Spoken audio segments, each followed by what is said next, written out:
காலையில் குழம்பு வைக்க நைட்லேருந்தே யோசிச்சு குழம்பு வைக்கிறதா இருக்குது. அதே போல் நைட்டு என்னடா குழம்பு வைக்கிறதுன்னு காலையில் சமைச்சு சாப்பிட்டு முடிச்சு அடுத்த செகண்டே நைட்டு குழம்பை பற்றி யோசிக்கிறதா இருக்குது.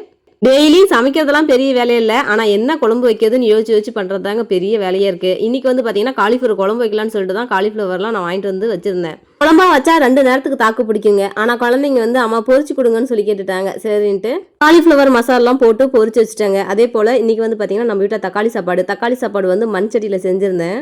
அடி பிடிச்சிட்டா என்ன பண்ணுறதுன்னு தான் நினச்சேன். ஆனால் அடி கொஞ்சம் கூட பிடிக்கவே இல்லைங்க. அப்படியே சாப்பாடு சூப்பராக இருந்துச்சு, டேஸ்ட்டும் நல்லா இருந்துச்சு. அது கூடவே வந்து பார்த்தீங்கன்னா அத்தை வந்து இன்றைக்கி தட்டைப்பயிறு வேக வச்சு தாளித்து கொடுத்துருந்தாங்க.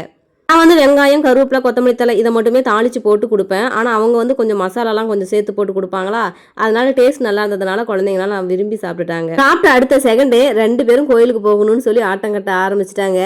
அவங்கள மாதிரி இருக்கிற குழந்தைங்களாம் நல்லா ஜாலியாக விளையாடுறத பார்த்துட்டு அவங்களுக்கு வீட்டில் இருக்க முடியல. சரின்ட்டு இந்த வயசில் ஜாலியாக என்ஜாய் பண்ணாதானேன்னு நானும் கோயிலுக்கு கூட்டிகிட்டு போயிட்டேன். ரொம்பவே எல்லாம் என்ஜாய் பண்ணி விளையாண்டுட்டு இருந்தாங்க.